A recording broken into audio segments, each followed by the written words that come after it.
Hello students, पिछले lecture में हम लोगों ने रिएक्शन मैकेनिज्म का इंट्रोडक्शन दिया था। आज हम लोग रिएक्शन मैकेनिज्म में क्या क्या होता है वो हम लोगों ने पिछले लेक्चर में बस ऐसे ही बोल दिया। आज हम लोग स्टार्ट करते हैं रिएक्शन मैकेनिज्म। आज हम लोग स्टार्ट करते हैं रिएक्शन मैकेनिज्म। ठीक है, बड़ा शानदार चैप्टर है ये, आपका पूरा ऑर्गेनिक केमिस्ट्री का बेस्ड हो जाएगा। मैकेनिज्म,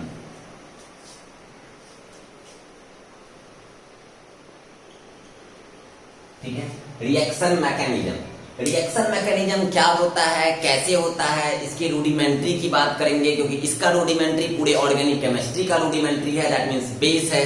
तो क्या होता है रिएक्शन मैकेनिज्म, क्या करते हैं हम लोग रिएक्शन मैकेनिज्म में, क्या क्या पढ़ेंगे रिएक्शन मैकेनिज्म में, सारा एक एक डिस्क्रिप्शन में पढ़ेंगे, सारा कंडीशंस पढ़ेंगे, सारा डिटेल्ड इंफॉर्मेशन गेन करेंगे। और देन हम लोग इसका जो भी पढ़ा हुआ रहेगा वो हम लोग आगे ऑर्गेनिक केमिस्ट्री में आने वाले चैप्टर्स में उसका यूटिलाइज करेंगे। और देन हम लोग देखेंगे कि बहुत आसान हो जाएगा हम लोगों के लिए केमिस्ट्री का मैकेनिज्म समझना, क्योंकि यहाँ पर चैप्टर का नाम ही है रिएक्शन मैकेनिज्म। अभी तक हम लोगों ने जनरल ऑर्गेनिक केमिस्ट्री पढ़ा था, जिसमें बहुत सारा कॉन्सेप्ट पढ़ा। रिएक्शन इंटरमीडिएट क्या होता है, कार्बोकैटायन क्या होता है, कार्बोएनाइन क्या होता है, रीअरेंजमेंट क्या होता है, कार्बोकैटायन में कैसे शिफ्टिंग करता है, रिंग एक्सपेंशन क्या होता है, रिंग कॉन्ट्रैक्शन क्या होता है, inductive donor, inductive acceptor, mesomeric donor, mesomeric acceptor, hyper conjugation, free radical, carbene, इस सब के बारे में हम लोगों ने बहुत सारे डिटेल में पढ़ा और ढेर सारा क्वेश्चंस भी हम लोगों ने किया। Aromaticity, anti aromaticity, non aromaticity, acidic strength, basic strength का कंडीशंस, कैसे कौन कौन से फैक्टर पे डिपेंड करता है, एसिडिक स्ट्रेंथ कौन से फैक्टर पे डिपेंड करता है। एसिडिक स्ट्रेंथ में ऑर्थो स्ट्रेंथ याद होगा, एसिडिक स्ट्रेंथ में para nitrophenol is more acidic than ortho nitrophenol due to intramolecular hydrogen bonding. ये सारा कॉन्सेप्ट हम लोगों ने पढ़ रखा है। अब हम लोग स्टार्ट करते हैं रिएक्शन मैकेनिज्म। क्या होता है रिएक्शन मैकेनिज्म, पहले ये समझिएगा। रिएक्शन मैकेनिज्म, कोई भी अगर आपका रिएक्शन कंप्लीट हो रहा है तो उस रिएक्शन में क्या क्या होगा वो चीज हम लोग देखेंगे। अगर हम लोग सिंपल एग्जांपल के थ्रू देखें, जैसे मान लो कि हम लोग यहाँ पर CH3 सिंगल बॉन्ड Cl ले रहे हैं, ठीक है, और यहाँ पर हम चाह रहे हैं कि यहाँ पर CH3 मान लो यहाँ पर X है, और हम चाह रहे हैं यहाँ पर X के जगह पे OH माइनस आ जाए, तो X के जगह पे OH माइनस आ जाए। तो पहले तो हमको ये बॉन्ड तोड़ना पड़ेगा। सिंपल, हम इंट्रोडक्शन दिखा रहे हैं। सिंपल, ये बॉन्ड आपको तोड़ना पड़ेगा। ये बॉन्ड जैसे ही टूटेगा, मतलब X के पास इलेक्ट्रोनिगेटिविटी अगर ज्यादा है, अगर हम लोग बोलेंगे X मेरा मोर इलेक्ट्रोनिगेटिव एलिमेंट है, X मेरा मोर इलेक्ट्रोनिगेटिव एलिमेंट है, तो आप हमको ये बताओ यहाँ पर आ जाएगा CH3 प्लस और यहाँ पर X माइनस हो जाएगा। तो हम लोगों ने सबसे पहले क्या किया, कोवैलेंट बॉन्ड को क्लीव किया, कोवैलेंट बॉन्ड को तोड़ा, कोवैलेंट बॉन्ड को ब्रेक किया। उसके बाद जब कोवैलेंट बॉन्ड ब्रेक हुआ तो यहाँ पर जो एक स्टेप बना, इसको बोलते हैं हम लोग इंटरमीडिएट, और कार्बन पे पॉजिटिव चार्ज है चूंकि, तो हम लोग इसको बोलेंगे कार्बोकैटायन। तो पहले बॉन्ड का तोड़ना, फिर रिएक्शन इंटरमीडिएट का फॉर्मेशन होना। अब हम लोग का मेन मोटो था X के जगह पे OH माइनस का जाना, तो यहाँ पर पहला कोवैलेंट बॉन्ड टूटा, फिर मेरा रिएक्शन इंटरमीडिएट का फॉर्मेशन हुआ। अब इस रिएक्शन इंटरमीडिएट पे अपना जो मेरा OH माइनस है, ये OH माइनस अटैक करेगा, तो यहाँ पर इलेक्ट्रॉन ज्यादा, यहाँ इलेक्ट्रॉन कम, दोनों के बीच में बॉन्ड का फॉर्मेशन, यहाँ बन जाएगा CH3 सिंगल बॉन्ड OH।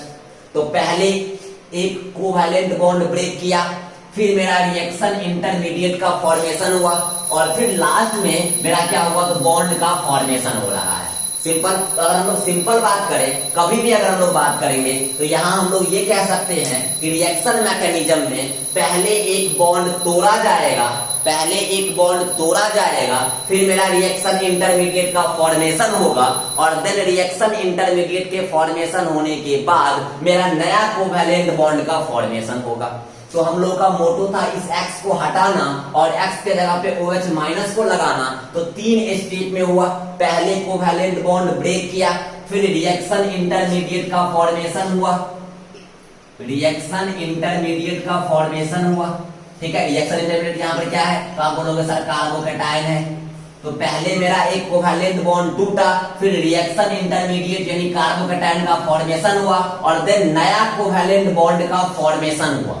तो हम लोग कहेंगे रिएक्शन मैकेनिज्म क्या है, तो रिएक्शन मैकेनिज्म में हम लोग बोलेंगे stepwise description of organic reaction in which firstly covalent bond will break, then reaction intermediate will form, and then new covalent bond will form, and this all phenomena is known as reaction mechanism. First of all, covalent bond will break, then reaction intermediate will form, and then after new covalent bond will form, and this all phenomena is known as reaction mechanism. तो हम लोग बोलेंगे stepwise description of organic reaction in which firstly covalent bond is cleaved, then reaction intermediate will formed, and then after new covalent bond will formed, and this all phenomena is known as reaction mechanism. सबसे पहले यहाँ पर bond break हुआ, फिर reaction intermediate बना, फिर नया covalent bond का फॉर्मेशन हुआ. तो हम लोग बोलेंगे पहले कोवैलेंट बॉन्ड का ब्रेक, पहले कोवैलेंट बॉन्ड का ब्रेक, फिर रिएक्शन इंटरमीडिएट का फॉर्मेशन, और फिर नया कोवैलेंट बॉन्ड का फॉर्मेशन. और this stepwise description of whole organic reaction is known as reaction mechanism. Simple. तो हम लोगों ने 3 स्टेप देखा, बॉन्ड का टूटना, पहले बॉन्ड का टूटना, फिर रिएक्शन इंटरमीडिएट का बनना, और फिर नए बॉन्ड का बनना. ये 3 स्टेप कहलाएगा रिएक्शन मैकेनिज्म. यही 3 स्टेप आपका होगा. अब यहाँ पर कौन रिएजेंट होता है, कैसे रिएजेंट होता है, बॉन्ड कैसे क्लीव करेगा, ये सारा अभी हम लोग पढ़ेंगे. तो हम लोग कह सकते हैं रिएक्शन मैकेनिज्म में कि the stepwise description of cleavage. Cleavage कहने का मतलब होता है बॉन्ड का टूटना. क्लीवेज कहने का मतलब होता है बॉन्ड का टूटना. The stepwise description of cleavage of covalent bond, formation of intermediate and formation of new covalent bond, this is known as reaction mechanism. क्या हुआ, पहले आपका ये बॉन्ड टूटा, ये बॉन्ड कौन सा, कोवैलेंट बॉन्ड टूटा, फिर आपका क्या हुआ, रिएक्शन इंटरमीडिएट कार्बोकैटायन का फॉर्मेशन हुआ, और सबसे लास्ट में आपका नया कोवैलेंट बॉन्ड का फॉर्मेशन हो गया. 3 स्टेप, बॉन्ड का टूटना, इंटरमीडिएट का बनना, नए बॉन्ड का बनना, बॉन्ड का टूटना, इंटरमीडिएट का बनना, नए बॉन्ड का बनना. ये मेरा कहलाया 3 स्टेप. ये डिस्क्रिप्शन कहलाएगा रिएक्शन मैकेनिज्म. पहले बॉन्ड को तोड़ो, फिर रिएक्शन इंटरमीडिएट बना, फिर उसको इसके साथ जोड़ो, क्योंकि पहला मेरा मोटो ही था इस एक्स को हटाना है और इस X के जगह पे OH को लगाना है. तो यार X को हटाने के लिए पहले ये बॉन्ड ब्रेक करना पड़ेगा. बॉन्ड जैसे ही ब्रेक किया, कार्बन में प्लस चार्ज आ गया. जैसे ही कार्बन में प्लस चार्ज आया, इसको बोलेंगे कार्बोकैटायन, और this is a part of reaction intermediate. जैसे ही कार्बोकैटायन बना, इसके पास इलेक्ट्रॉन कम हो गया, जिसको जोड़ना था उसके पास इलेक्ट्रॉन ज्यादा है, ये तुरंत अटैक मारेगा, प्लस माइनस के साथ बॉन्ड का formation, and this bond will be form. तो बॉन्ड का टूटना, रिएक्शन इंटरमीडिएट का बनना, और नया कोवैलेंट बॉन्ड का बनना. ये 3 डिस्क्रिप्शन, 3 स्टेप जो होगा वो रिएक्शन मैकेनिज्म में होगा.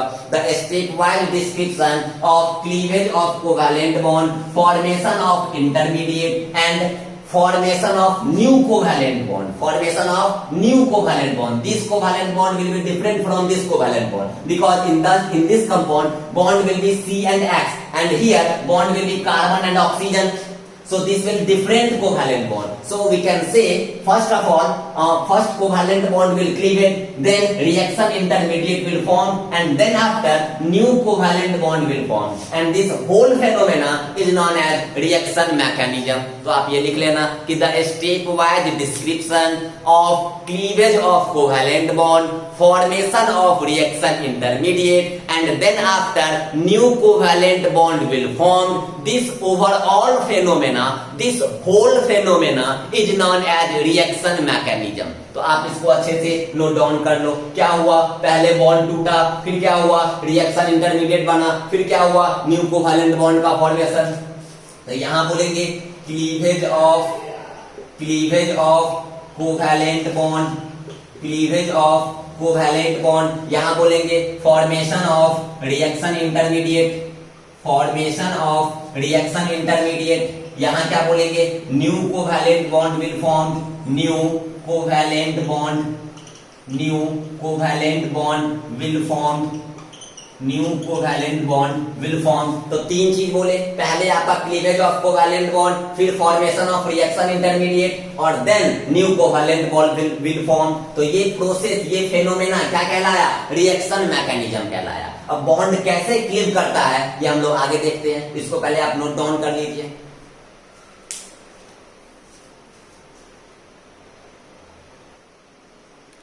चलिए, तो अगर हम लोग सिंपल लैंग्वेज में बोले तो ऑर्गेनिक रिएक्शन जो होता है, ऑर्गेनिक रिएक्शन जो होगा वो हम लोग सिंपल कह सकते हैं कि बॉन्ड का क्लीवेज होगा, बॉन्ड का क्लीवेज होगा प्लस बॉन्ड का फॉर्मेशन होगा, बॉन्ड का क्लीवेज होगा प्लस बॉन्ड का फॉर्मेशन होगा, बॉन्ड का फॉर्मेशन होगा। यानी ऑर्गेनिक रिएक्शन जो होगा वो कैसे होगा, तो बॉन्ड का टूटना प्लस बॉन्ड का फॉर्म करना, bond cleavage plus bond formation. Cleavage मतलब होता है ब्रेक करना, डिवाइड करना, ठीक है। तो bond cleavage plus bond formation is known as organic reaction. हाँ, इसी में आपका रिएक्शन इंटरमीडिएट का भी फॉर्म करता है। हमने क्या बोला, पहले कोवैलेंट बॉन्ड टूटता है, फिर रिएक्शन इंटरमीडिएट फॉर्म करता है और एक न्यू कोवैलेंट बॉन्ड का फॉर्मेशन होता है। तो बॉन्ड का टूटना और बॉन्ड का फॉर्मेशन, यही तो हुआ रिएक्शन मैकेनिज्म। बॉन्ड टूटना और बॉन्ड के फॉर्मेशन के बीच में कहीं आता है रिएक्शन इंटरमीडिएट,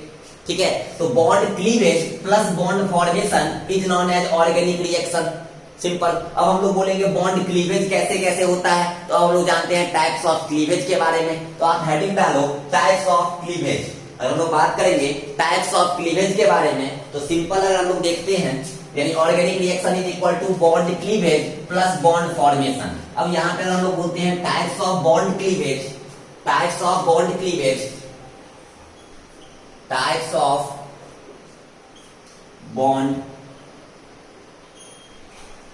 क्लीवेज, ठीक है। अब यहां पर देखिएगा टाइप्स ऑफ बॉन्ड क्लीवेज क्या होता है। तो बॉन्ड क्लीवेज दो टाइप्स का होता है, एक होता है हम लोगों का होमोलिटिक क्लीवेज, होमोलिटिक क्लीवेज, और एक होता है हम लोगों का हेट्रोलिटिक क्लीवेज, हेट्रोलिटिक क्लीवेज, ठीक है। बॉन्ड क्लीवेज आपका दो टाइप्स का, एक होमोलिटिक क्लीवेज और एक हेट्रोलिटिक क्लीवेज। होमो कहने का मतलब सेम एटम, हेट्रो कहने का मतलब डिफरेंट एटम, क्लीवेज कहने का मतलब बॉन्ड का ब्रेक करना, बॉन्ड को डिवाइड करना। कैसे किसी दो एटम के बीच में बॉन्ड ब्रेक किया जाए। बॉन्ड ब्रेक करने का दो तरीका, एक होमोलिटिक क्लीवेज, एक हेट्रोलिटिक क्लीवेज। पहले बात करते हैं होमोलिटिक क्लीवेज की, पहले बात करते हैं होमोलिटिक क्लीवेज की। तो समझिएगा होमोलिटिक क्लीवेज क्या होता है। वैसा दो एटम, अगर दोनों एटम सेम है और उस दोनों एटम सेम दो एटम के बीच में जो बॉन्ड होगा, जैसे H सिंगल बॉन्ड H, तो यहां पर इस H का इलेक्ट्रोनिगेटिविटी जो होगा वही इस H का इलेक्ट्रोनिगेटिविटी होगा। तो उस दो एटम के बीच में बॉन्ड, जिस दो एटम का इलेक्ट्रोनिगेटिविटी सेम होगा या दोनों एटम सेम होगा, होमो कहने का मतलब सेम, तो वो दो एटम जिसके बीच में बॉन्ड होगा, दो सेम एटम जिसके बीच में बॉन्ड होगा, जैसे H2 मॉलिक्यूल, जैसे Cl2 मॉलिक्यूल, तो ऐसा मॉलिक्यूल जो होगा, वो जो बॉन्ड बनेगा वो बॉन्ड कहलाएगा होमोलिटिक बॉन्ड। ये बॉन्ड जो होगा वो कहलाता है होमोलिटिक बॉन्ड, होमोलिटिक बॉन्ड। यहां पर बात करेंगे Cl सिंगल बॉन्ड Cl की, तो यहां पर दोनों का इलेक्ट्रोनिगेटिविटी सेम, तो हम लोग बोलेंगे यहां पर डेल En का वैल्यू 0, यहां भी हम लोग बोलेंगे डेल En का वैल्यू 0। तो जब दोनों एटम सेम तो दोनों का इलेक्ट्रोनिगेटिविटी भी सेम, और दोनों का इलेक्ट्रोनिगेटिविटी सेम तो दोनों के इलेक्ट्रोनिगेटिविटी का डिफरेंस आ गया 0। और जब इलेक्ट्रोनिगेटिविटी का डिफरेंस आया 0 बाबू, तो आप बोलोगे यार ये बॉन्ड हो गया मेरा नॉन पोलर, क्योंकि जब इलेक्ट्रोनिगेटिविटी का डिफरेंस होता था तब बोलते थे पोलर या तो डाइपोल मोमेंट केमिकल बॉन्डिंग, ठीक है। जब हम लोगों ने पढ़ा था कि इलेक्ट्रोनिगेटिविटी का जब डिफरेंस आएगा, यानी डेल En का वैल्यू नॉन जीरो होगा, तब बोलेंगे उस टाइम वो मेरा पोलर है। और जब इलेक्ट्रोनिगेटिविटी का डिफरेंस 0 आ जाए, यानी डेल En का वैल्यू 0 आ जाए, तो उस केस में हम लोग बोलेंगे वो मेरा नॉन पोलर है। तो बताओ यहाँ पर डेल En का वैल्यू 0, यहाँ भी डेल En का वैल्यू 0, क्योंकि दोनों सेम एटम के बीच में बॉन्ड, यहाँ दोनों सेम एटम के बीच में बॉन्ड, दोनों का इलेक्ट्रोनिगेटिविटी सेम तो डिफरेंस 0,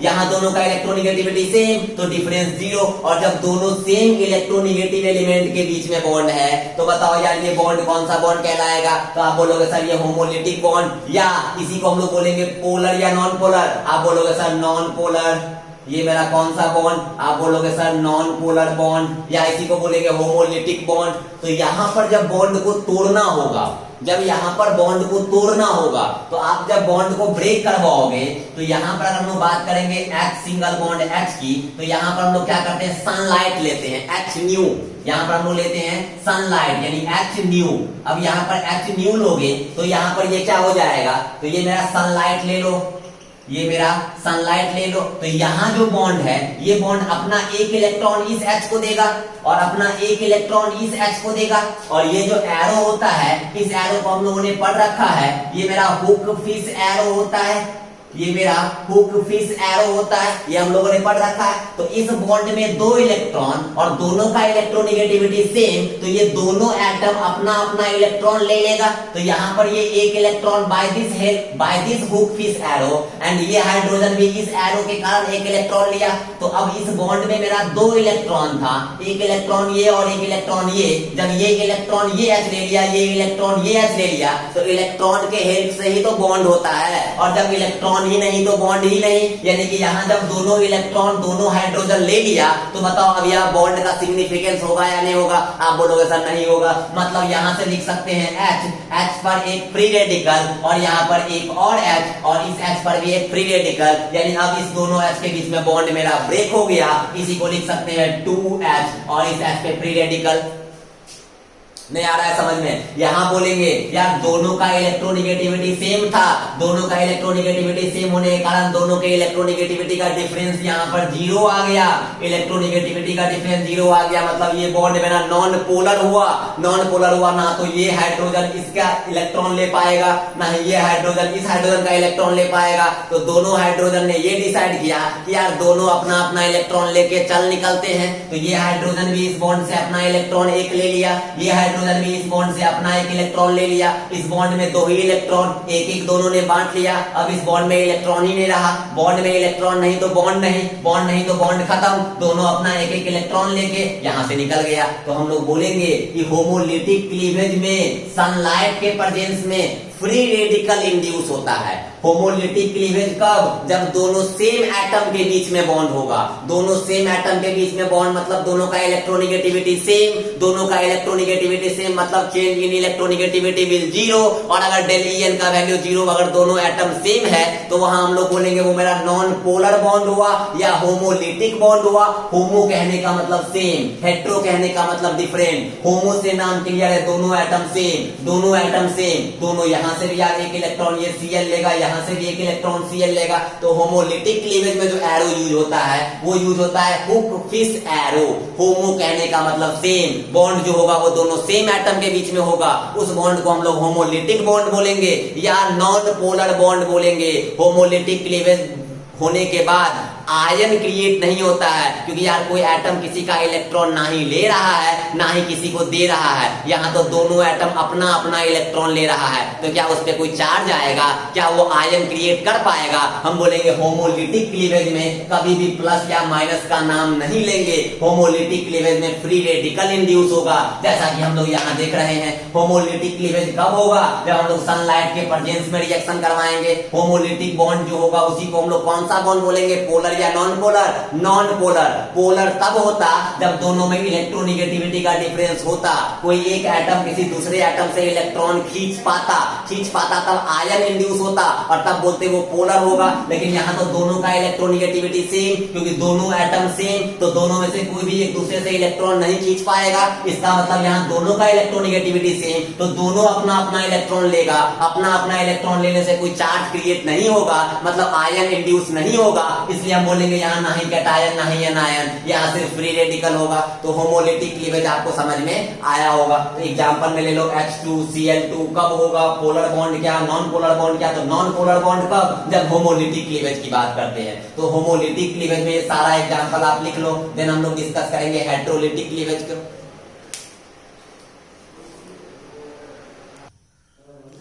चलिए अगर हम बात करेंगे हेट्रोलिटिक क्लीवेज की, तो सबसे पहले हम लोग बात करते हैं हेट्रो होता क्या है। हेट्रो कहने का मतलब होता है डिफरेंट। जिस तरह से पहले हम लोगों ने पढ़ा होमोलिटिक, होमो मतलब था सेम, मतलब बॉन्ड किसी दो सेम एटम के बीच में था। यहाँ हेट्रो है मतलब दो डिफरेंट एटम के बीच में बॉन्ड होगा। और क्लीवेज तो जानते ही है, मतलब डिवाइड करना, ब्रेक करना।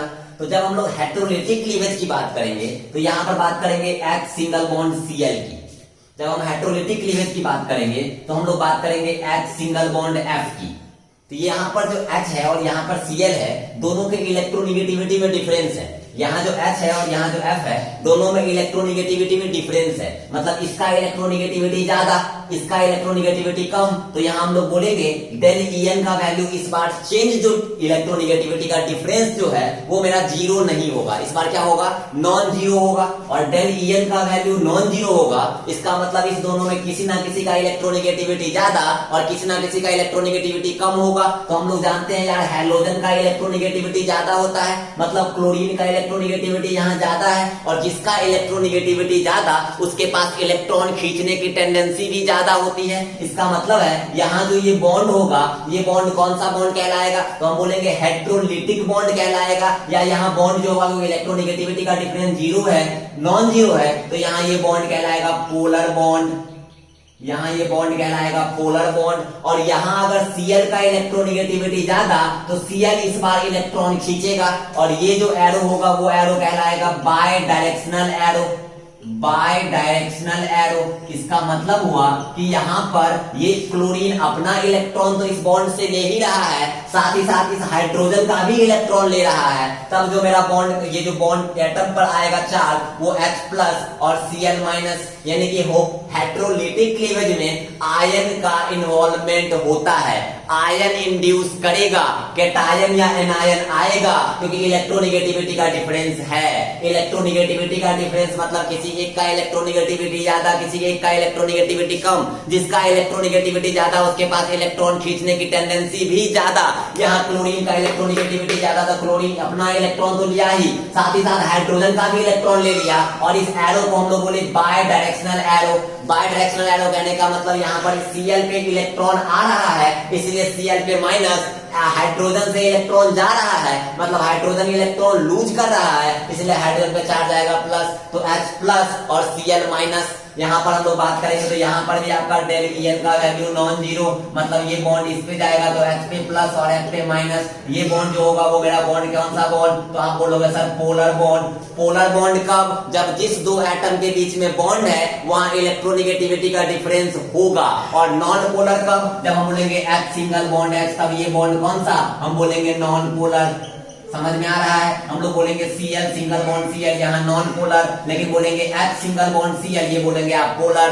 ठीक है, तो यहाँ ये हेट्रोलिटिक क्लीवेज तभी जब पोलर बॉन्ड होगा, क्योंकि पोलर तभी होगा जब हेट्रो मतलब दो डिफरेंट एटम मतलब इलेक्ट्रोनिगेटिविटी का डिफरेंस होगा, इलेक्ट्रोनिगेटिविटी का डिफरेंस होगा मतलब किसी एक का इलेक्ट्रोनिगेटिविटी ज्यादा, किसी एक का कम, जिसका ज्यादा वो इलेक्ट्रॉन अपना तो लेगा ही, साथ ही साथ बगल वाले का भी खींच लेगा। और ये जो एरो होगा वो बाय डायरेक्शनल एरो, वहां जब होमोलिटिक क्लीवेज था वहां पर था हुक फिश एरो, तो वहां अपना अपना इलेक्ट्रॉन लिया था, वहां पर फ्री रेडिकल आया था, यहाँ अपना तो लिया ही, साथ ही बगल वाले का भी ले लिया, यहाँ पर आयन आ गया, जो ले रहा है उस पे निगेटिव, जो दे रहा है उस पे पॉजिटिव, तो आयन क्रिएट हुआ H+ और Cl-।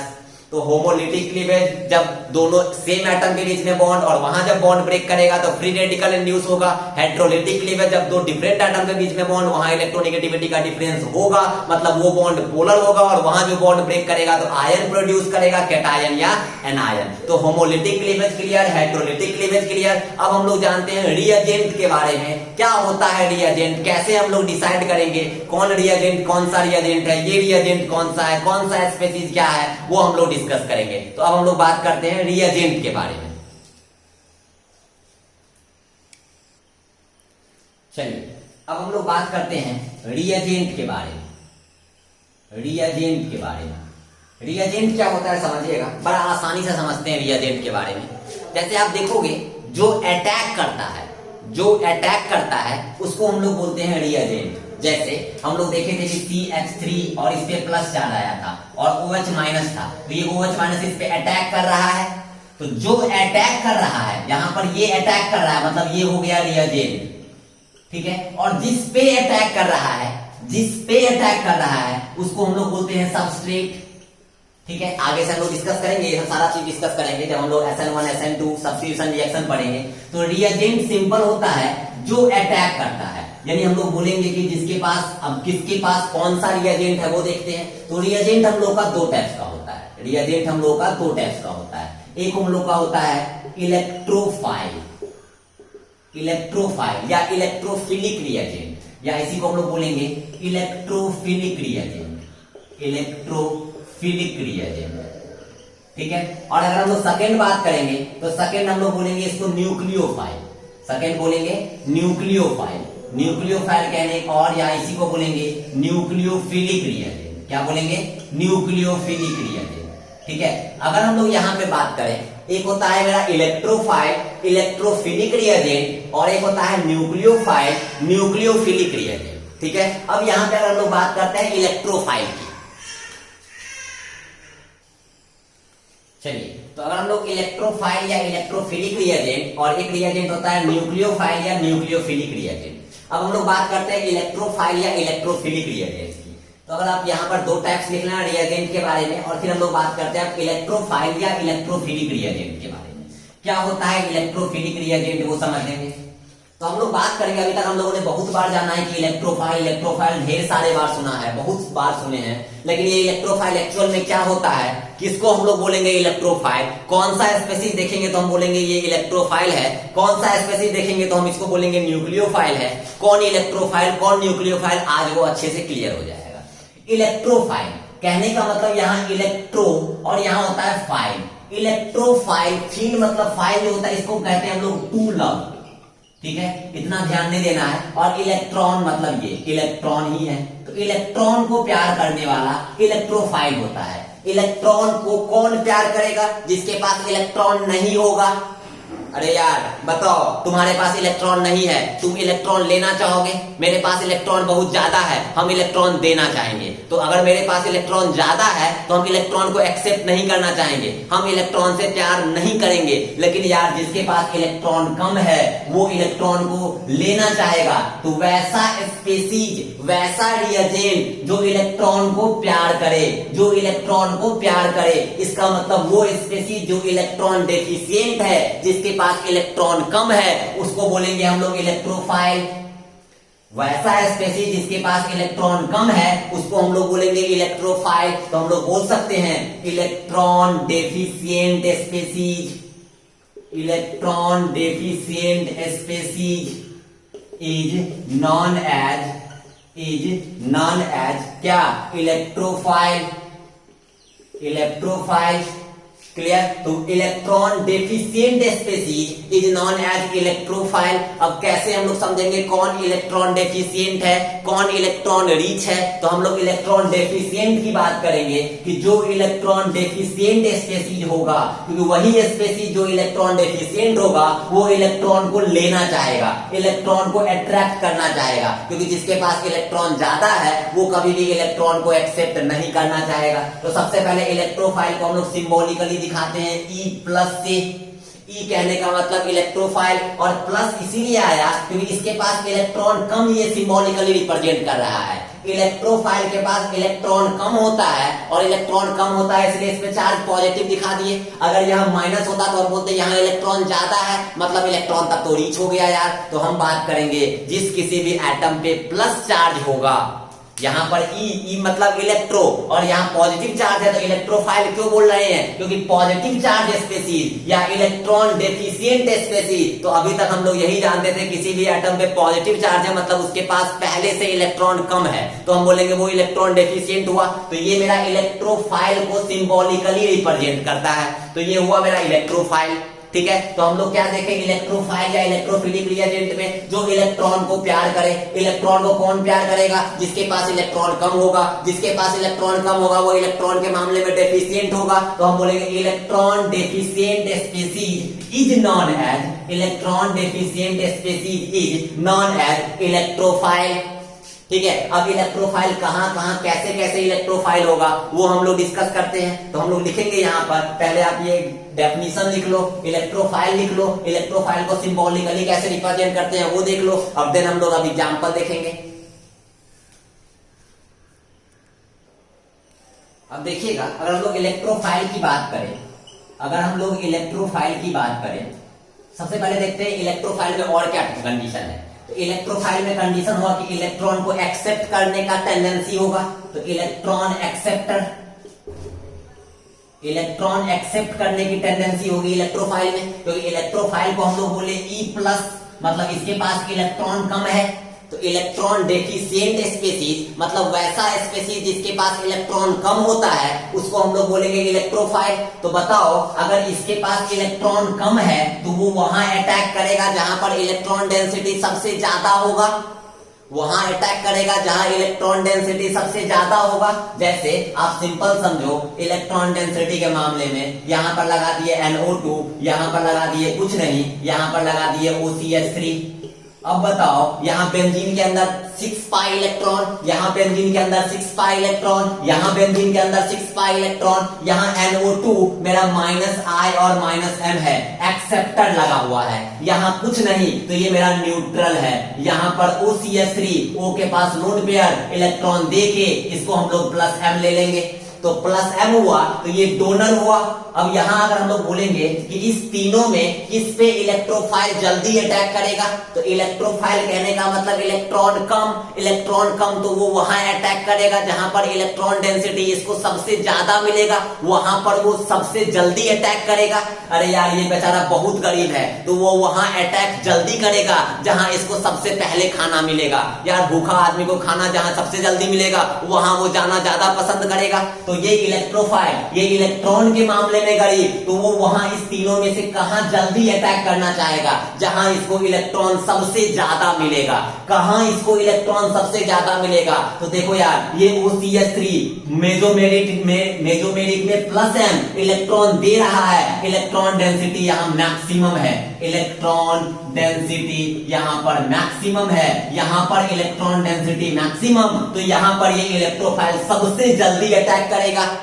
तो हम बोलेंगे अगर ये 1, ये मेरा अगर 2, ये मेरा अगर 3, तो ये डोनर है तो बेंजीन के अंदर इलेक्ट्रॉन डेंसिटी को और बढ़ा रहा है तो ये इलेक्ट्रोफाइल को यहाँ पर इलेक्ट्रॉन डेंसिटी ज्यादा मिलेगा तो यहाँ जल्दी अटैक करेगा। तो सबसे पहले इलेक्ट्रोफाइल थर्ड वाले पे अटैक करेगा। अब देखो 1 और 2 में यहाँ NO2 एक्सेप्टर, यहाँ इलेक्ट्रॉन जितना पहले था उससे और कम हो रहा है क्योंकि NO2 तो खींचने वाला, NO2 तो और गरीब कर देगा, तो यहाँ से इलेक्ट्रॉन और वो खींच ले रहा है, यहां दे रहा था इसलिए इलेक्ट्रॉन डेंसिटी बढ़ गया, यहां वो खींच रहा है इसलिए इलेक्ट्रॉन डेंसिटी यहां मिनिमम, इलेक्ट्रॉन डेंसिटी यहां पर मिनिमम। तो यहां पर इलेक्ट्रॉन डेंसिटी मिनिमम क्योंकि खींचने वाला है, यहां कुछ नहीं है तो यहां ना ही खींचेगा ना ही देगा, मतलब जितना इलेक्ट्रॉन डेंसिटी पहले उतना ही बाद में, तो यहां बढ़ाने वाला, यहां कुछ नहीं है तो ना ही बढ़ेगा ना ही घटेगा, और यहां घटाने वाला तो यहां इलेक्ट्रॉन डेंसिटी सबसे कम, इसके बाद इलेक्ट्रॉन डेंसिटी यहां इलेक्ट्रॉन डेंसिटी सबसे ज्यादा, तो सबसे पहले इलेक्ट्रोफाइल वहां अटैक करेगा जहां इलेक्ट्रॉन डेंसिटी सबसे मैक्सिमम होगा, मैक्सिमम इलेक्ट्रॉन डेंसिटी थर्ड वाले में, उसके बाद 1 और 2 में 2 वाले में, और 1 वाले में इलेक्ट्रॉन डेंसिटी सबसे मिनिमम। रीजन है कि यहाँ एक्सेप्टर लगा है, एक्सेप्टर इलेक्ट्रॉन खींचने वाला, पहले से इलेक्ट्रॉन जितना था उसको और घटा दिया और इलेक्ट्रॉन यहाँ इस रीजन में अब कम हो गया, इलेक्ट्रोफाइल को इलेक्ट्रॉन ही चाहिए, यहाँ इलेक्ट्रॉन कम मिलेगा तो ये सबसे लास्ट में अटैक करेगा। अगर ये दोनों नहीं होता तब बेचारा क्या करता है यार, कहीं 4 रोटी मिलेगा, कहीं 2 रोटी मिलेगा, कहीं अगर आधा रोटी भी मिलेगा, तो अगर तीनों ऑप्शन रहेगा तब तो 4 रोटी वाले में जाएगा, लेकिन अगर ऑप्शन एक ही रहेगा आधा रोटी तब तो मजबूरी है जाना ही पड़ेगा। तो हम बोलेंगे अगर ऑर्डर भी सबसे पहले किस में जाना चाहेगा, तो आप बोलोगे सर 4 रोटी, देन 2 रोटी, देन आधा रोटी, तो यहाँ बोलोगे सर सबसे पहले थर्ड वाले में, फिर बोलेंगे 2 वाले में, फिर बोलेंगे 1 वाले में। एक्सेप्टर है फिर भी जाएगा क्योंकि यहाँ पर थोड़ा बहुत तो इलेक्ट्रॉन होगा, लेकिन सबसे लास्ट में जाएगा, तो 3 ग्रेटर देन 2 ग्रेटर देन 1, ये सिंपल। अब हम लोग बात करेंगे अगर टाइप्स ऑफ इलेक्ट्रोफाइल की, तो इलेक्ट्रोफाइल का कंडीशन हम लोगों ने देखा, electron deficient species known as electrophile. Electrophile को सिंबॉलिकली E+ से रिप्रेजेंट करते हैं। इलेक्ट्रोफाइल के पास इलेक्ट्रॉन पहले से कम होता है, मतलब इलेक्ट्रॉन लविंग स्पीसीज इलेक्ट्रोफाइल हो जाएगा। इलेक्ट्रॉन एक्सेप्टर जो इलेक्ट्रॉन लेना चाहेगा वो मेरा इलेक्ट्रोफाइल होगा। They have a tendency to accept electron pair is known as electrophile. या हम लोग बोलेंगे इलेक्ट्रोफाइल वहां जल्दी अटैक करेगा जहां इलेक्ट्रॉन डेंसिटी सबसे ज्यादा होगा। ये सब हम लोगों ने जाना है। अब हम लोग जानते हैं टाइप्स ऑफ इलेक्ट्रोफाइल। तो टाइप्स ऑफ इलेक्ट्रोफाइल में हम लोग जानते हैं, पहले हम लोग जानते हैं पॉजिटिवली इलेक्ट्रोफाइल, और फिर हम लोग जानेंगे न्यूट्रल इलेक्ट्रोफाइल। न्यूट्रल इलेक्ट्रोफाइल भी मेरा होता है। पॉजिटिवली तो हम लोग जानते हैं यार किसी भी एटम पे पॉजिटिव चार्ज है उसका मतलब उसके पास इलेक्ट्रॉन कम होगा, इलेक्ट्रॉन कम होगा तो वो इलेक्ट्रॉन लेना चाहेगा, इलेक्ट्रॉन लेना चाहेगा तो वो मेरा इलेक्ट्रोफाइल होगा। अगर हम लोग यहाँ पर सिंपल देखें टाइप्स ऑफ इलेक्ट्रोफाइल की अगर हम बात करेंगे, टाइप्स ऑफ इलेक्ट्रोफाइल की अगर हम बात करेंगे तो समझिएगा बड़ा आसान एग्जांपल हो जाएगा इलेक्ट्रोफाइल में समझना। जैसे अगर हम लोग बात करेंगे टाइप्स ऑफ इलेक्ट्रोफाइल की, टाइप्स ऑफ इलेक्ट्रोफाइल, यहां देखिएगा फर्स्ट एक हम लोग पढ़ते हैं positively electrophile, positively electrophile, positively electrophile, ठीक है। और एक हम लोग पढ़ेंगे सेकेंड, एक हम लोग पढ़ेंगे neutral electrophile, neutral electrophile, neutral electrophile. अब अगर हम लोग पॉजिटिवली इलेक्ट्रोफाइल के बारे में पढ़े तो दो इस टाइप का हम लोग पढ़ेंगे, पॉजिटिवली इलेक्ट्रोफाइल और एक हम लोग पढ़ेंगे न्यूट्रल इलेक्ट्रोफाइल। तो हम लोग बात करते हैं पॉजिटिवली इलेक्ट्रोफाइल की, पॉजिटिवली इलेक्ट्रोफाइल की। तो यार वो सारा एटम जिसके पास पॉजिटिव चार्ज होगा उसके पास इलेक्ट्रॉन कम होगा, वो चाहेगा यार इलेक्ट्रॉन एक्सेप्ट करे और हम भी स्टेबल हो जाए, हम भी ऑक्टेट कंप्लीट कर ले। जैसे मान लो ये H प्लस, इसके पास इलेक्ट्रॉन कम है तो ये हो गया मेरा इलेक्ट्रोफाइल। जैसे हम बोलेंगे NO2 प्लस तो हम बोलेंगे ये मेरा इलेक्ट्रोफाइल। जैसे हम लोग बोलेंगे CH3 प्लस, इसके पास इलेक्ट्रॉन कम है तो ये हो गया मेरा इलेक्ट्रोफाइल। जैसे हम लोग बोलेंगे CH2 सिंगल बॉन्ड CH3 और इसी पे प्लस चार्ज, ये हो गया मेरा इलेक्ट्रोफाइल। या हम लोग सिंपल अल्काइल ग्रुप में R पे प्लस चार्ज, ये हो गया मेरा इलेक्ट्रोफाइल। या आप बोलोगे सर अब कुछ ये सब मेरा क्या हुआ इलेक्ट्रोफाइल, क्योंकि इस सबके पास इलेक्ट्रॉन डेंसिटी क्या, इलेक्ट्रॉन क्या है कम है, ये इलेक्ट्रॉन लेके अपना स्टेबिलिटी गेन करेगा, कोई ऑक्टेट कंप्लीट करेगा, कोई डुप्लेट कंप्लीट करेगा, कोई अपना स्टेबल कॉन्फ़िगरेशन अचीव करेगा। तो हर एक एटम जिसके पास इलेक्ट्रॉन कम है, जो इलेक्ट्रॉन लेना चाहता है वो मेरा इलेक्ट्रॉन लविंग स्पीसीज, और जो इलेक्ट्रॉन लविंग स्पीसीज इसको बोलेंगे इलेक्ट्रोफाइल। तो पॉजिटिवली चार्ज स्पीसीज जो होगा वो मेरा इलेक्ट्रोफाइल। लेकिन कुछ स्पीसीज ऐसा भी है जिसपे पॉजिटिव चार्ज तो है लेकिन वो मेरा इलेक्ट्रोफाइल नहीं होगा। जैसे हम लोग बात करेंगे NH4 प्लस में, यार बताओ प्लस चार्ज तो था ठीक है, लेकिन यार वैसा कोई एटम जो पहले से ऑक्टेट कंप्लीट कर लिया है, पॉजिटिव चार्ज आने के बावजूद भी क्या वो एटम कभी भी अब इलेक्ट्रॉन लेना चाहेगा क्या? यार अगर हम ऑक्टेट कंप्लीट कर लिए, हम पहले से ही स्टेबल हैं, चाहे भले ही उसपे मेरा चार्ज मेरा पॉजिटिव ही क्यों ना शो कर रहा हो, क्या हम अब इलेक्ट्रॉन लेना चाहेंगे? तो यार ये NH4 प्लस इलेक्ट्रोफाइल शो नहीं करेगा, ये NH4 प्लस इलेक्ट्रोफाइल शो नहीं करेगा, ये H3O प्लस मेरा इलेक्ट्रोफाइल शो नहीं करेगा। रीजन है ये भी मेरा इलेक्ट्रोफाइल शो नहीं करेगा क्योंकि दोनों मेरा ऑक्टेट कंप्लीट कर रखा है, दोनों मेरा ऑक्टेट कंप्लीट कर रखा है। तो ये याद रखना कि ये वो सारा स्पीसीज जिसपे पॉजिटिव चार्ज तो है लेकिन अगर ऑक्टेट कंप्लीट कर लिया है तो वो क्यों इलेक्ट्रॉन लेना चाहेगा यार स्टेबल होने के लिए? कोई भी एटम, कोई भी रिएजेंट, कोई भी स्पीसीज जिसपे पॉजिटिव चार्ज है वो इलेक्ट्रॉन इसलिए लेना चाहता है कि वो हम अपने आप को स्टेबल कर ले। अपने आप को स्टेबल किस बेसिस पे? तो ऑक्टेट के बेसिस पे, स्टेबल कॉन्फ़िगरेशन के बेसिस पे। लेकिन अगर कोई एटम पॉजिटिव चार्ज रखा है लेकिन वो पहले से ऑलरेडी स्टेबल है, पहले से ऑलरेडी ऑक्टेट कंप्लीट कर चुका है, वो तो यार पहले से ही स्टेबल है, इसका मतलब उसको हम लोग इलेक्ट्रोफाइल के श्रेणी में नहीं रखेंगे। इसका मतलब H3O plus NH4 plus positive charge occupy करने के बावजूद भी ये दोनों मेरा इलेक्ट्रोफाइल शो नहीं करेगा, ये सारा मेरा इलेक्ट्रोफाइल शो करेगा। H plus NO2 plus CH3 plus C2H5 plus R plus ये सारा स्पीसीज जितना भी है वो सारा मेरा इलेक्ट्रोफाइल के श्रेणी में आएगा। तो positively charge species is known as electrophile, but कुछ कंडीशन भी है जिसपे पॉजिटिव चार्ज होगा लेकिन अगर वो ऑक्टेट कंप्लीट कर चुका है तो वो हम लोग को इलेक्ट्रोफाइल उसको नहीं बोलेंगे। तो आप पहले लिख लो पॉजिटिवली चार्ज इलेक्ट्रोफाइल, एग्जांपल लिख लो इसमें आप यहाँ एक्सेप्शन कर लेना, ये दोनों मेरा पॉजिटिव चार्ज है लेकिन इलेक्ट्रोफाइल नहीं है। क्यों नहीं है? क्योंकि ये मेरा ऑक्टेट कंप्लीट कर चुका है। इसको आप लिख लीजिए। चलिए अब देखते हैं हम लोग न्यूट्रल इलेक्ट्रोफाइल को। वैसा भी स्पेसिफिक इलेक्ट्रोफाइल हो सकता है जिसपे चार्ज तो पॉजिटिव नहीं है लेकिन यार वो ऑक्टेट कंप्लीट नहीं किया है। तो ऑक्टेट कंप्लीट नहीं किया है तो इलेक्ट्रॉन लेके ऑक्टेट कंप्लीट करना चाहेगा। तो इलेक्ट्रॉन लेके अगर ऑक्टेट कंप्लीट करना चाह रहा है मतलब वो भी इलेक्ट्रॉन लविंग हुआ तो वो भी मेरा इलेक्ट्रोफाइल हुआ। जैसे हम लोग बोलेंगे, अगर मान लो एग्जांपल है BeCl2, तो यहाँ पर हम लोग बोलेंगे Be single bond Cl single bond Cl। तो इस बेरिलियम के पास यहाँ 2 इलेक्ट्रॉन और यहाँ 2 इलेक्ट्रॉन, तो क्या ये बेरिलियम का ऑक्टेट कंप्लीट हुआ? आप बोलोगे सर नहीं हुआ। क्या इस पे कोई चार्ज है? आप बोलोगे नहीं, क्योंकि हम लोग बोलते हैं यार पॉजिटिव चार्ज है मतलब इलेक्ट्रॉन कम है तो इलेक्ट्रोफाइल हो गया। कभी कभी पॉजिटिव चार्ज होने के बावजूद भी इलेक्ट्रोफाइल नहीं होगा, कभी कभी पॉजिटिव चार्ज नहीं होने के बावजूद भी इलेक्ट्रोफाइल हो जाएगा। ये देखो यहाँ पर पॉजिटिव चार्ज नहीं है लेकिन यहाँ ऑक्टेट कंप्लीट नहीं है, यहाँ 4 ही इलेक्ट्रॉन हो रहा है, तो ऑक्टेट कंप्लीट नहीं है तो ये ऑक्टेट कंप्लीट करना चाहेगा।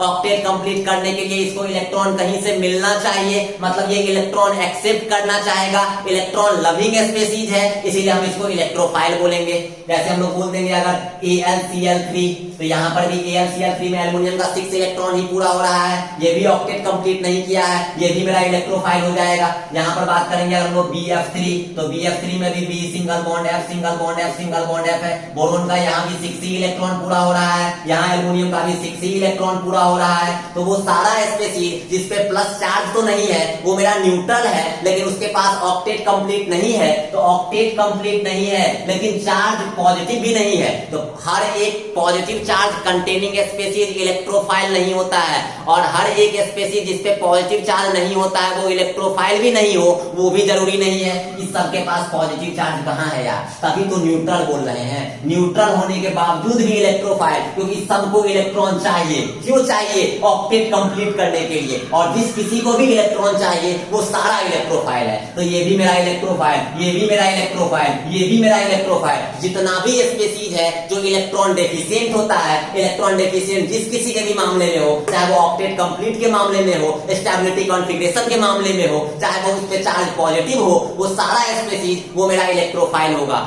H3O plus NH4 plus plus charge होने के बावजूद भी इलेक्ट्रोफाइल नहीं है। रीजन है कि वो दोनों ने पहले ही ऑक्टेट कंप्लीट कर रखा है। यहाँ प्लस चार्ज नहीं है फिर भी ये सब इलेक्ट्रोफाइल है। रीजन है कि ये सब मेरा ऑक्टेट कंप्लीट नहीं किया है। ऑक्टेट कंप्लीट करने के लिए इसको इलेक्ट्रॉन कहीं ना कहीं से चाहिए। इलेक्ट्रॉन एक्सेप्ट करने की टेंडेंसी रखता है। इलेक्ट्रॉन एक्सेप्ट टेंडेंसी करने वाला स्पीशीज इलेक्ट्रोफाइल कहलाएगा। तो ये न्यूट्रल स्पीशीज का एग्जाम्पल हो गया। BF3, AlCl3, BeCl2, ये सारा स्पीशीज मेरा क्या हो जाएगा? Neutral electrophile. इसको हम लोग इलेक्ट्रोफाइल के श्रेणी में रखेंगे। क्लियर? तो ये मेरा हो गया न्यूट्रल, यानी कि ऑल लुईस एसिड, जितना भी एसिड होगा वो सब मेरा इलेक्ट्रोफाइल हो जाएगा। फ्री रेडिकल, इसके पास भी ऑक्टेट कंप्लीट नहीं है। फ्री रेडिकल के पास भी तो ऑक्टेट कंप्लीट नहीं था, वो भी ऑक्टेट कंप्लीट करना चाहेगा। तो ऑल फ्री रेडिकल्स भी जो भी मेरा ऑक्टेट कंप्लीट नहीं किए हुआ है सब मेरा इलेक्ट्रोफाइल हो जाएगा। याद करो ना यार, कार्बोकैटायन मेरा इलेक्ट्रॉन डेफिशिएंट था, फ्री रेडिकल भी मेरा इलेक्ट्रॉन डेफिशिएंट था। तो इलेक्ट्रोफाइल कार्बोकैटायन भी होता है, इलेक्ट्रोफाइल फ्री रेडिकल भी होता है, लेकिन वही कार्बोकैटायन या वही फ्री रेडिकल जो ऑक्टेट कंप्लीट नहीं किया है, क्योंकि ऑक्टेट कंप्लीट नहीं किया है तो वो इलेक्ट्रॉन लेके ऑक्टेट कंप्लीट करना चाहेगा। इलेक्ट्रॉन जैसे ही लेना चाहेगा, मतलब इलेक्ट्रॉन एक्सेप्ट करने की टेंडेंसी रखा है। इलेक्ट्रॉन एक्सेप्ट करने की टेंडेंसी कहने का मतलब वो मेरा इलेक्ट्रोफाइल है, क्योंकि इलेक्ट्रॉन लविंग स्पीशीज है, इलेक्ट्रॉन डेफिशिएंट स्पीशीज है। तो हम लोग बोलेंगे वो सारा स्पीशीज जिसपे प्लस चार्ज होता है वो सारा इलेक्ट्रोफाइल नहीं होता है। Example NH4 plus H3O plus, वो सारा स्पीशीज जिसपे प्लस चार्ज नहीं होता है वो सब इलेक्ट्रोफाइल नहीं होता है, वो भी नहीं कहेंगे। न्यूट्रल स्पीशीज जो मेरा ऑक्टेट कंप्लीट नहीं किया है, प्लस चार्ज नहीं है, लेकिन क्या इसको हम इलेक्ट्रोफाइल बोलेंगे या नहीं बोलेंगे? हम बोलेंगे, बिल्कुल बोलेंगे। वो सारा स्पीशीज जो ऑक्टेट कंप्लीट करने के लिए इलेक्ट्रॉन लेना चाहता है वो सब मेरा इलेक्ट्रोफाइल के श्रेणी में होगा। प्लस चार्ज अगर रखा है लेकिन ऑक्टेट कंप्लीट कर लिया है उसको इलेक्ट्रोफाइल नहीं बोलेंगे। क्यों? वो इलेक्ट्रॉन लेना चाहेगा यार। तो इसीलिए तो हम लोग H3O प्लस NH4 प्लस सबको उस श्रेणी में इलेक्ट्रोफाइल के क्लास में नहीं रखे हैं। तो हम लोग बोलेंगे फ्री रेडिकल वाला भी मेरा आपका क्या होगा? इलेक्ट्रोफाइल होगा। हम लोग बोलेंगे न्यूट्रल स्पीशीज भी मेरा क्या होगा? इलेक्ट्रोफाइल होगा। हम बोलेंगे पॉजिटिवली चार्ज स्पीशीज भी क्या होगा? इलेक्ट्रोफाइल होगा। लेकिन सब में कुछ ना कुछ एक्सेप्शन, सब में कुछ ना कुछ क्लास है। उस क्लास को आपको समझना है जो हम लोगों ने बताया। न्यूट्रल स्पीशीज इलेक्ट्रॉन डेफिशिएंट क्यों? रीजन है कि इस पे पॉजिटिव चार्ज तो नहीं है लेकिन ऑक्टेट कंप्लीट नहीं किया है। पॉजिटिव चार्ज कंटेनिंग स्पीशीज भी इलेक्ट्रोफाइल नहीं था। क्यों? रीजन था कि वो पहले ही ऑक्टेट कंप्लीट कर रखा था। Example H3O plus NH4 plus. तो इस सब चीज को आप याद रखिएगा। नेक्स्ट हम लोग देखते हैं इलेक्ट्रोफिलिक रिएजेंट के बाद न्यूक्लियोफिलिक रिएजेंट के बारे में। चलिए नेक्स्ट देखते हैं हम लोग न्यूक्लियोफाइल। नेक्स्ट देखते हैं हम लोग न्यूक्लियोफाइल, या इसी को हम लोग बोलेंगे न्यूक्लियोफिलिक रिएजेंट। न्यूक्लियोफिलिक रिएजेंट, ठीक है। अब ये न्यूक्लियोफाइल क्या होता है? फाइल मतलब होता है लविंग, ठीक है, और यहां न्यूक्लियो मतलब न्यूक्लियस, तो न्यूक्लियस लविंग स्पीसीज जो होगा, न्यूक्लियस लविंग स्पीसीज जो होगा, ये मेरा कहलाएगा न्यूक्लियोफाइल। अब न्यूक्लियस में क्या नहीं होता है? तो आप बोलोगे सर न्यूक्लियस में सिर्फ पॉजिटिव चार्ज होता है, तो जो पॉजिटिव चार्ज लविंग स्पीसीज होगा, मतलब जिसके पास इलेक्ट्रॉन डेंसिटी ज्यादा होगा, वो स्पीसीज, तो न्यूक्लियस लविंग स्पीसीज मतलब इलेक्ट्रॉन रिच स्पीसीज होगा। नहीं आया समझ में? न्यूक्लियस लविंग स्पीसीज को हम लोग न्यूक्लियोफाइल बोले, या इसी को हम लोग बोलते हैं electron rich species. Electron rich species मतलब वैसा स्पीसीज जिसके पास इलेक्ट्रॉन पहले से ही ज्यादा है। इलेक्ट्रोफाइल हम लोग पढ़े थे, इलेक्ट्रॉन डेफिशिएंट स्पीसीज, यहां हम लोग पढ़ रहे हैं इलेक्ट्रॉन रिच स्पीसीज, वैसा स्पीसीज जिसके पास इलेक्ट्रॉन पहले से ही ज्यादा है। तो यार इलेक्ट्रॉन जिसके पास ज्यादा है वो वहां जाना चाहेगा जहां इलेक्ट्रॉन कम मिलेगा। इलेक्ट्रॉन कहां कम मिलेगा? न्यूक्लियस में, क्योंकि न्यूक्लियस में इलेक्ट्रॉन होता नहीं है, न्यूक्लियस में पॉजिटिव चार्ज होता है, और यहाँ इलेक्ट्रॉन रिच है, तो वो मेरा न्यूक्लियस के साथ बॉन्ड बनाएगा, न्यूक्लियस के साथ लव करेगा, न्यूक्लियस के साथ अट्रैक्ट करेगा। तो हम लोग सिंपल कह सकते हैं कि न्यूक्लियोफाइल कहने का मतलब न्यूक्लियस लविंग। न्यूक्लियस लविंग इसीलिए क्योंकि ये मेरा इलेक्ट्रॉन रिच होता है और न्यूक्लियस में पॉजिटिव चार्ज होता है। तो जिसके पास, जैसे मान लो यार F माइनस है, इसके पास इलेक्ट्रॉन ज्यादा ना, इलेक्ट्रॉन ज्यादा, तो इसको हम लोग इलेक्ट्रॉन रिच स्पीसीज बोलेंगे, तो इसको हम लोग बोलेंगे न्यूक्लियोफाइल है ये, इसको हम लोग बोलेंगे ये मेरा न्यूक्लियोफाइल है। और न्यूक्लियोफाइल को सिंबॉलिकली Nu माइनस से हम लोग दिखाते हैं। Nu माइनस, इलेक्ट्रोफाइल था E plus, electrophile E plus, plus कहने का मतलब इलेक्ट्रॉन कम, माइनस कहने का मतलब इलेक्ट्रॉन ज्यादा, इसको बोलेंगे इलेक्ट्रॉन डेफिशिएंट, इसको बोलेंगे इलेक्ट्रॉन रिच स्पीसीज। तो हम लोग बोलेंगे न्यूक्लियोफाइल को nucleus loving species is known as nucleophile, या बोलेंगे electron rich species is known as nucleophile. अब न्यूक्लियोफाइल का एग्जांपल लेंगे, Cl माइनस, Br माइनस, ये सारा स्पीसीज जिसपे निगेटिव चार्ज हो गया, जिसपे यार रिएजेंट, जिसपे इलेक्ट्रॉन डेंसिटी ज्यादा है, उस सबको हम लोग बोल देंगे न्यूक्लियोफाइल। इसके डिटैच में हम लोग जाएंगे। न्यूक्लियोफाइल कहां अटैक करेगा? इलेक्ट्रोफाइल वहां अटैक किया था जहां पर इसको इलेक्ट्रॉन ज्यादा मिला था। न्यूक्लियोफाइल वहां अटैक करेगा जहां इलेक्ट्रॉन उसको सबसे कम मिलेगा। जैसे बोलेंगे, अगर बात करेंगे यहां पर वही केस, एक बार ले लेते हैं NO2, एक बार ले लेते हैं बेंजीन, और एक बार ले लेते हैं OCH3। अब बताओ न्यूक्लियोफाइल किस पे जल्दी अटैक करेगा? तो न्यूक्लियोफाइल तो यार तीनों में से किसी पे अटैक करना ही नहीं चाहेगा, क्योंकि यार इसके पास इलेक्ट्रॉन डेंसिटी ज्यादा है, यहाँ पर पाई इलेक्ट्रॉन है, इस तीनों में पाई इलेक्ट्रॉन डेंसिटी है, तो यार यहाँ अटैक नहीं करेगा, क्योंकि तीनों में क्या होने लगेगा? रिपल्सन होने लग जाएगा। लेकिन हाँ, ये जरूर कहेंगे कि एक्सेप्टर जहां होगा वहां इलेक्ट्रॉन डेंसिटी कम होगा, और जहां इलेक्ट्रॉन डेंसिटी कम होगा वहां पर न्यूक्लियोफाइल जाना चाहेगा, जहां पर इलेक्ट्रॉन डेंसिटी ज्यादा होगा वहां इलेक्ट्रोफाइल जाना चाहेगा। सिंपल, इलेक्ट्रॉन डेंसिटी ज्यादा, इलेक्ट्रोफाइल कहां? मोर इलेक्ट्रॉन डेंसिटी वाले के पास। न्यूक्लियोफाइल कहां? लेस इलेक्ट्रॉन डेंसिटी वाले के पास, लेस इलेक्ट्रॉन डेंसिटी वाले के पास। अब ये कैसे होता है? Nu माइनस मतलब निगेटिव मतलब इलेक्ट्रॉन ज्यादा, इसीलिए electron rich, electron rich species known as nucleophile. E plus, plus मतलब इलेक्ट्रॉन कम, इलेक्ट्रॉन डेफिशिएंट, तो electron deficient species known as electrophile. Electrophile का टाइप्स पढ़ लिए, न्यूक्लियोफाइल का बेसिक्स जाने हैं। अब हम लोग नेक्स्ट लेक्चर में जानेंगे टाइप्स ऑफ न्यूक्लियोफाइल के बारे में, और देन हम लोग उससे आगे बढ़ेंगे। तो होपफुली आपको इलेक्ट्रोफाइल, न्यूक्लियोफाइल का बेसिक कॉन्सेप्ट समझ में आया होगा। नेक्स्ट लेक्चर में हम लोग न्यूक्लियोफाइल के टाइप्स में जाएंगे, क्या होता है न्यूक्लियोफाइल, क्या होता है न्यूक्लियोफिलिक रिएजेंट, ये तो हम लोगों ने पढ़ रखा है। अब हम लोग उसके टाइप्स के बारे में डिस्कस करेंगे। चलिए, कोई भी कंफ्यूजन हो आप क्वेश्चन हमसे पूछ सकते हो, ठीक है? Okay, thank you.